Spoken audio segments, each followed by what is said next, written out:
Les élèves de la deuxième année baccalauréat, option BIOF, branche SB, SM et SVT, je vous présente ici une nouvelle fois une vidéo dans laquelle je vais faire une série d'exercices sur le chapitre des ondes mécaniques périodiques. Je vais vous mettre le lien du chapitre dans cette vidéo pour que vous puissiez le consulter avant de faire cette série d'exercices. Donc, on commence par le premier exercice. Donc, exercice 1. Le document ci-contre représente l'aspect d'une corde à un instant de date T1 est égal à 45 millisecondes. هذه الوثيقة تمثل شكل الحبل في لحظة T1 تساوي 45 millisecondes. Première question, donnez le nom du point F. Donc, que représente le point F pour l'onde? Il représente donc le front de l'onde. Il s'appelle le front de l'onde. C'est en fait le début de l'onde qu'on appelle le front de l'onde. إذا نسمي F مقدمة الموجة. Question 1-2. Déterminez graphiquement la longueur d'onde lambda. طول الموجة lambda. À partir de ce document, on va déterminer donc lambda. Lambda, comme on le sait, donc avant de trouver ce résultat qui est 40 cm, on sait que lambda, c'est la longueur d'onde, c'est la durée, ou plutôt la distance qui sépare deux points qui ont le même état de vibration. Si on voit sur le document, les points qui ont le même état de vibration sont S, B et Q, et A et P. Donc la distance qui sépare ces points-là, qui sépare S et P, et qui sépare B et Q, et qui sépare A et P, s'appelle donc lambda. Si on mesure ces distances sur le document, on trouve donc, on a 1, 2, 3, donc on a 4 carreaux, et on a un carreau, ou plutôt 1 cm correspond à 10 cm, donc c'est 4 fois 10, donc c'est 40 cm. Donc la longueur d'onde, c'est lambda est égal à 40 cm. طول الموجة هو 40 سنتيمتر، والمسافة بين النقطتين لهما نفس الحالة الاهتزازية. ستقولون بأن S et Q أيضا لديهما نفس الحالة الاهتزازية. إذن دائما toujours la distance entre les points qui ont le même état de vibration est égale à un multiple de lambda. دائما مسافة بين نقط لها نفس الحالة الاهتزازية تساوي K في لامدا. إذا قمنا بحساب مسافة SQ سنجد كم 80 سنتيمتر، إذا تساوي 2 لامدا. إذا دائما يعني لامدا هي أصغر مسافة بين نقطتين لهما نفس الحالة الاهتزازية. Donc deux points, la plus petite distance entre deux points qui ont le même état de vibration s'appelle donc lambda. Question 1.3. Calculer la vitesse de propagation de l'onde. سرعة انتشار الموجة. Donc la vitesse de propagation, c'est la durée que plutôt donc c'est égal donc à la distance parcourue par l'onde sur la durée que met cette onde pour parcourir cette distance. Si on regarde donc le document, donc c'est ce document, c'est à la date T1 qu'on voit cet aspect pour la corde. Donc l'onde donc a parcouru donc une distance qui est égale à SF pendant une durée qui est égale à donc à T1 moins T0, c'est-à-dire lorsqu'on est au point S, lorsque l'onde est au point S. Donc V, c'est delta T. Donc, c'est SF sur delta T, c'est-à-dire SF, voilà, donc SF sur T1. Si on mesure SF ici, on a donc 4 cm, 8 cm et 1, donc c'est 9 cm, multiplié par 10, ce qui donne donc 80 cm.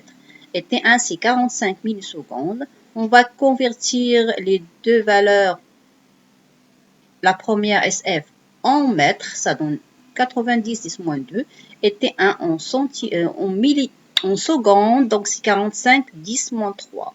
إذن سرعة الانتشار هي SF على T1. إذن نقوم بتحويل المقادير إلى الوحدات المتر بالنسبة ل SF والسكوند بالنسبة ل T1 et on trouve donc 20 mètres par seconde. On va passer maintenant à la question 1.4. Donc question 1.4.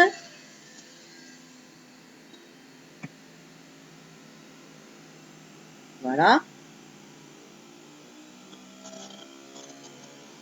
Donc, on a demandé de déduire tout d'abord la période de l'onde, la période des perturbations, est donnée par T, donc c'est égal à lambda sur V.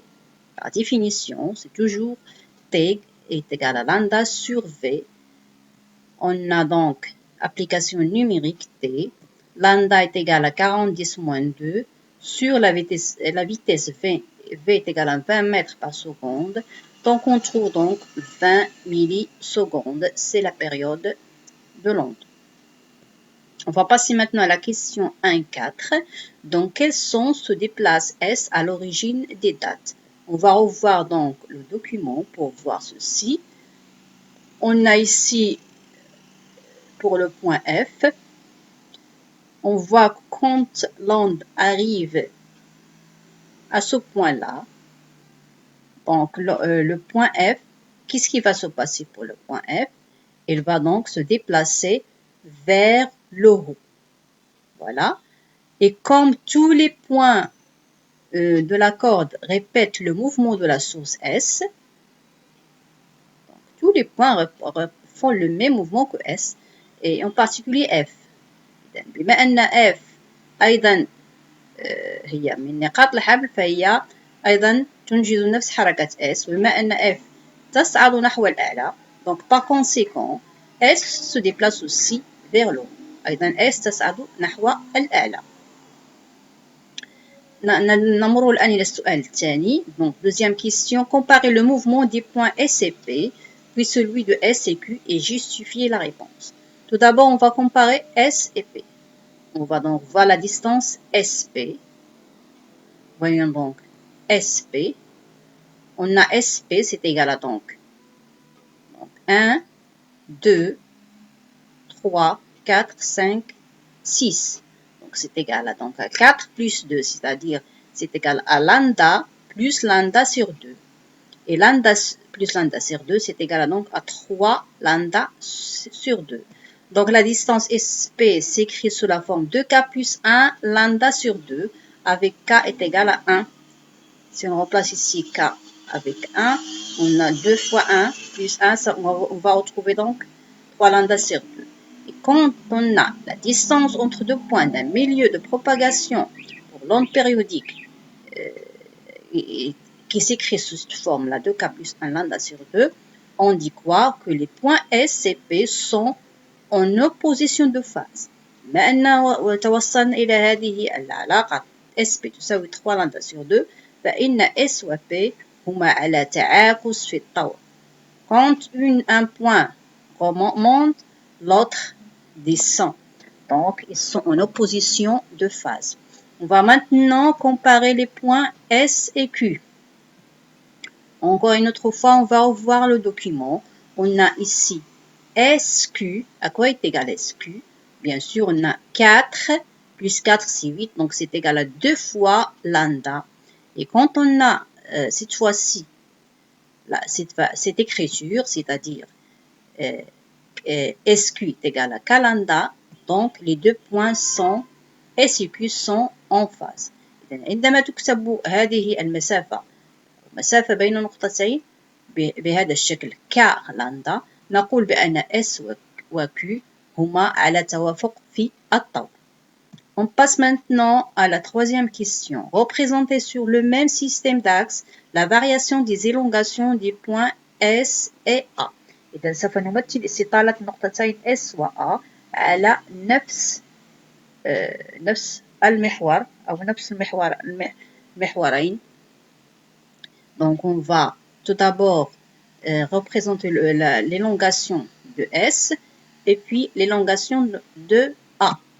Pour A donc, pour S d'abord, pour YS de T, qu'est-ce qu'on connaît pour YS? La forme du graphe est sinusoïdale puisqu'on parle d'une onde sinusoïdale, d'une onde périodique. L'amplitude, si on voit ici l'amplitude de l'onde, donc la valeur maximale que peut avoir l'élongation d'un point, c'est égal à donc, si on voit ici, c'est 2 cm, puisqu'on a 2 cm ici. Puis après sa période, إذن الدور الآن القيمة القصوى 2 سنتيمتر. الدور هو 20 millisecondes. Donc la période c'est 20 millisecondes. On l'a déjà calculé à la question précédente. L'origine des dates est égale à 0.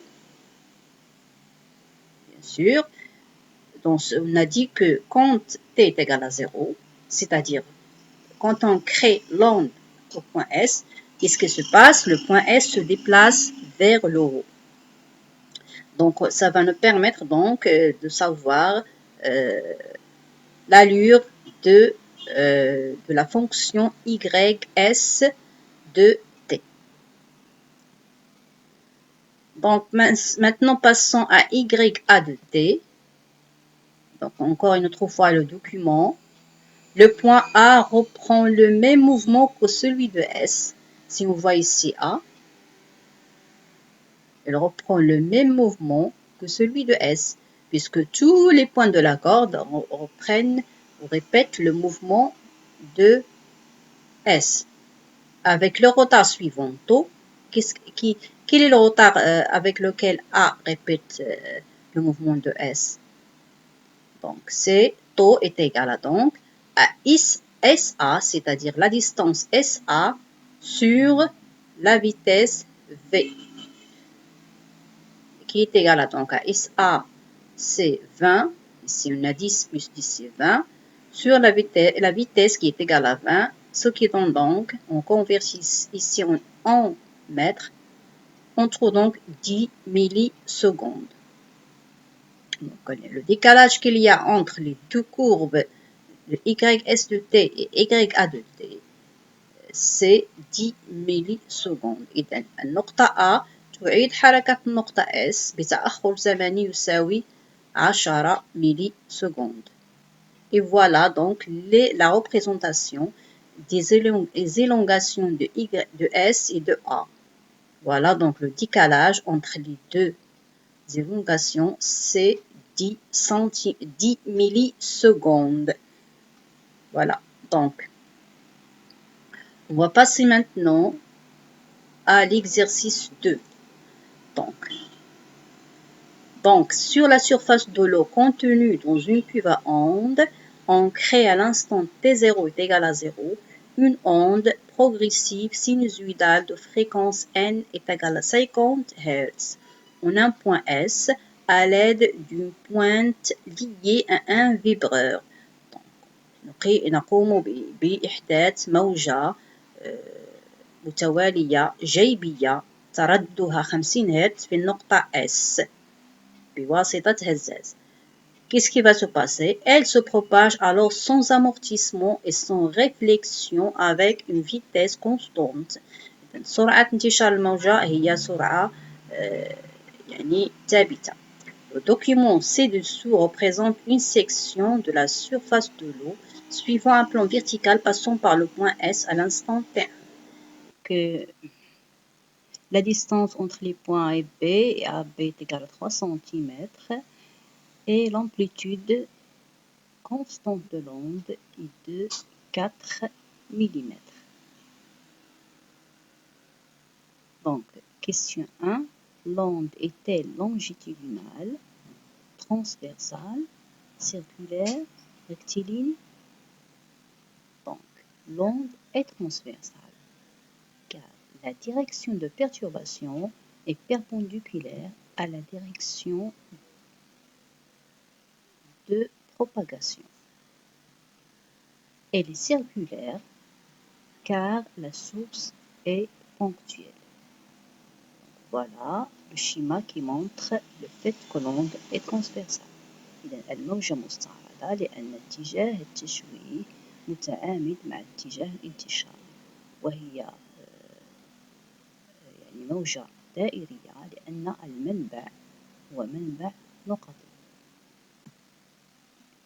Question 2. Déterminer la valeur de la longueur d'onde lambda et en déduire la vitesse v de propagation de l'onde. Donc, si on regarde le document, on voit donc que SA, c'est égal à, donc à AP divisé par 2. Et d'autre part, SA, c'est égal à 3 lambda. On voit les points ici, ce point-là et ce point-là.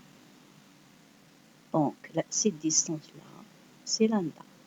On a donc lambda, une lambda, 2 fois lambda, 3 fois lambda. Donc, AP sur 2, c'est-à-dire SA est égal à 3 lambda.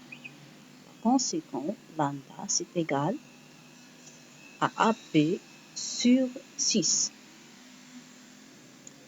Donc, par conséquent, lambda, c'est égal à AP sur 6. Et AB, application numérique, c'est égal à 3. Donc, lambda, c'est 3,0 sur 6, qui est égal donc à 0,5 cm. Pour déduire la vitesse V, on sait que V, c'est égal à lambda fois n. C'est-à-dire, de l'exercice précédent, on a vu que V, c'est lambda sur T. Et puisque n, la fréquence, c'est l'inverse de la période, donc V, c'est égal à lambda fois n. Donc, c'est égal à 0,5 fois 10 moins 2. On va donc convertir en mètres lambda, multiplié par n qui est égal à 50. Et on trouve donc 0,25 mètres par seconde.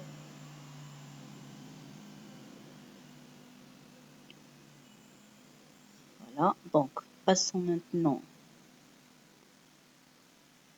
à la question numéro 3. Déterminer le sens de la déformation à la date T0 est égal à 0. On va revoir le graphe ici. Donc, ici, c'est le contraire de ce qu'on a dans l'exercice précédent. On a donc le front de l'onde qui se trouve sur le cercle qui passe par A et B. Donc, l'onde arrive au point A et B. Donc, le cercle qui passe par A et B, c'est le front de l'onde. Donc, l'onde arrive au point A et B de la surface de l'eau. Donc, ces points-là, on voit donc qu'ils vont vibrer vers le bas. Donc, l'onde arrive, les points A et B vont donc aller vers le bas. Donc, c'est le front de l'onde qui répète donc le mouvement de la source de S. Voilà, donc à l'instant T0 est égal à 0, S vibre aussi vers le bas, puisque le mouvement de tous les points de la surface de l'eau, c'est le même mouvement de la source S. Donc S aussi vibre, vibre vers le bas. Quatrièmement, comment le point A vibre par rapport à la source S? Donc, on va voir, pour savoir comment A vibre par rapport à S. D'après le schéma, on peut déjà prévoir la réponse. On voit qu'ils sont dans le même état de vibration. Donc, voilà, On va voir, donc comparons la distance SA et la longueur d'onde lambda. Qu'est-ce qu'on a ici? On a SA est égal à 3 lambda, et ça on l'a déjà dit à la question précédente. Donc SA est égal à 3 lambda, voilà. Donc il s'écrit, donc la distance s'écrit entre les points s'écrit donc sous forme de k lambda, donc A vibre en phase avec S. Passons maintenant à la cinquième question. Quelle est la valeur de l'instant T1? L'instant T1, c'est l'instant où on a cet aspect pour la surface de l'eau, c'est-à-dire dans la section verticale de la surface de l'eau. Donc le front de l'onde, on l'a dit tout à l'heure, A représente le front de l'onde, A et B appartiennent au front de l'onde. Donc le front de l'onde parcourt la distance SA en une durée qui est égale à delta T. C'est delta T, c'est égal à T1 qu'on a ici, à cet instant-là, moins T0 qui est l'instant initial, qui est égal à 0. Donc delta T, c'est égal donc à T1. Donc V, la vitesse, par définition, donc c'est SA sur delta T, donc c'est SA sur T1. Ce qui implique donc que T1, c'est SA sur V. Avec SA, bien sûr, est égal à AP sur 2, qui est égal à donc 3 sur 2, c'est 1,5 cm. Ce qui implique donc que T1, c'est égal à donc 1,5 fois 10 moins 2, qu'on divise par V. Ici, on divise par V. On a ici le signe division, ce qui donne donc 0,06 secondes. Donc la valeur de T1, c'est 0,06 secondes. Question 6. On éclaire la surface de l'eau à l'aide d'un stroboscope dont la fréquence est NE, égale à 51 Hz. Décrire ce qu'on observe sur la surface de l'eau en justifiant la réponse. Donc, on a dit que le stroboscope, donc vous devez revoir le chapitre des ondes périodiques. Donc, le stroboscope, donc, il permet donc de suivre le mouvement, un mouvement qui est périodique. Il émet des éclairs qui permettent donc de visualiser ce mouvement. On a donc un stroboscope dont la fréquence est NE est égale à 51 Hz. Décrire ce qu'on observe sur la surface de l'eau en justifiant la réponse. Description donc de la surface de l'eau. On a donc la fréquence des vibrations, c'est 50 Hz, c'est donné. Donc N est légèrement inférieur à la fréquence des éclairs qui est égale à 51 Hz. Donc NE, donc N est inférieur donc à NE. Qu'est-ce qu'on va observer dans ce cas-là? Un mouvement ralenti apparent de l'onde progressive dans le sens inverse de la propagation réelle de l'onde. Voilà. Et cela veut dire que si N est supérieur à E, on va observer un mouvement ralenti apparent de l'onde progressive dans le sens de la propagation réelle de l'onde. Et on a vu que quand N est égal à NE, on a un mouvement on n'a pas de mouvement en fait, on a une immobilité apparente de la surface de l'eau. Donc la fréquence apparente, donc ce sera donc NA, c'est la fréquence de l'onde moins la fréquence des éclairs. Donc les éclairs du stroboscope, c'est égal à moins 1, 51 moins 50, c'est moins 1, donc c'est inférieur à 0. Donc c'est pourquoi on observe donc ce mouvement qui est dans le sens inverse de la propagation réelle de l'onde. Voilà. Donc, on passe maintenant à l'exercice numéro 3. Donc, on veut mesurer la vitesse de propagation du son dans l'air. Pour cela, on réalise l'expérience suivante. Donc, voilà l'expérience. On a déjà vu ceci, le chapitre. Donc, le son émis par le haut-parleur est capté par les deux microphones M1 et M2 qui sont branchés aux entrées A et B de l'oscilloscope. On détermine les abscisses, donc X1 et X2 des deux microphones à l'aide d'une règle,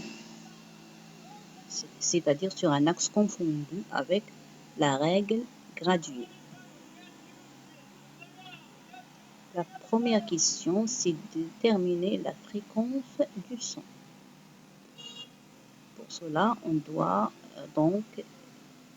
d'abord déterminer la période avec laquelle l'onde se propage.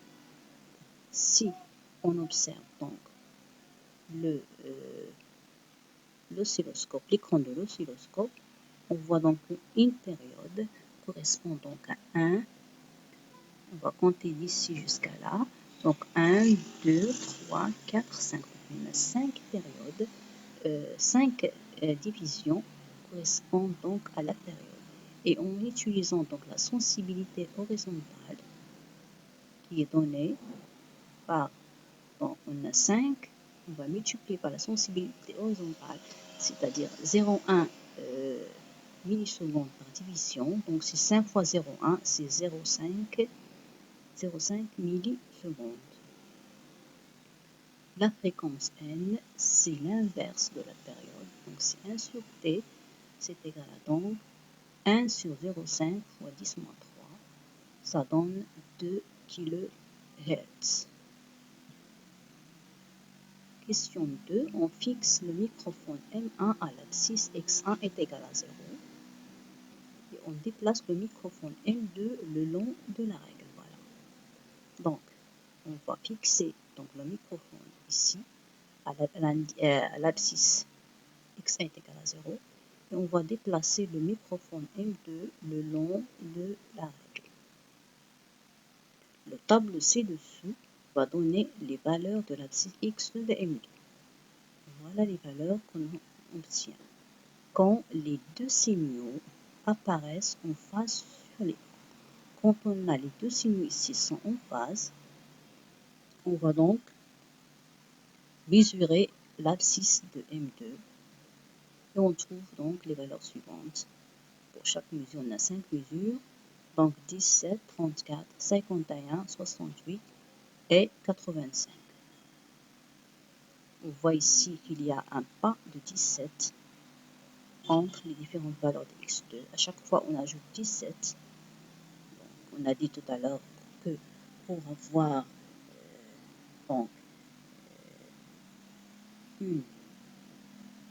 c'est-à-dire une position, c'est pas une position de phase, mais pour avoir deux points en phase, on doit avoir la distance minimale qui est égale à lambda. Et pour les distances multiples de lambda, on obtient toujours le fait que les points sont en phase. C'est ce qu'on va voir ici. Donc, on va voir. Donc, question 1. De 1, quelle valeur de la longueur d'onde peut-on déduire de ce tableau? Voilà, je l'ai déjà dit. Donc, la longueur d'onde qu'on peut déduire du tableau. Voilà ce que je viens de dire. On a donc ici D2, c'est X2 moins X1, c'est 17. X3 moins X1, c'est 34. X5 moins X1, c'est 85, etc. Donc, X5, c'est la dernière valeur. Très bien. Donc, à chaque fois donc, que les deux signes apparaissent en phase sur l'écran de l'oscilloscope, qu'est-ce qu'on a? On a donc la distance entre les deux microphones, c'est une distance qui est multiple de lambda. Donc ici M1, M2 c'est lambda 17, M1, M3 c'est de lambda 34, M1, M4, M3 c'est 51, donc c'est 3 fois lambda, M1, M4 c'est 68, donc c'est 4 fois lambda. Et pour la dernière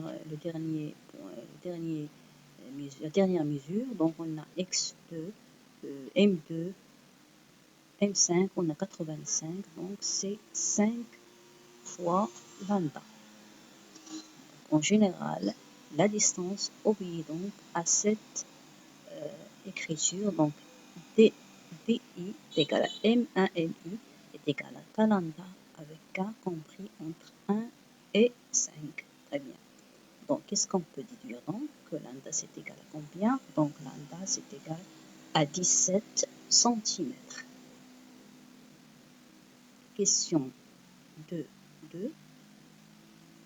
Donc, on déduire la vitesse moyenne du son dans l'air. Par définition, la vitesse moyenne c'est V est égal à donc quoi? Est égal à lambda fois n.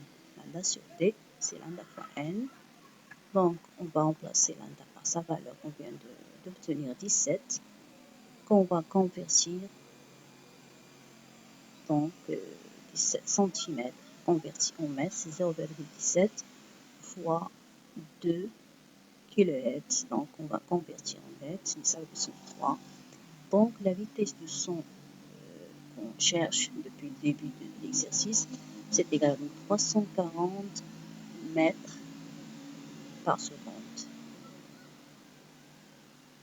Donc voilà, j'ai terminé donc cette série d'exercices et j'espère vous revoir une autre fois et à très bientôt.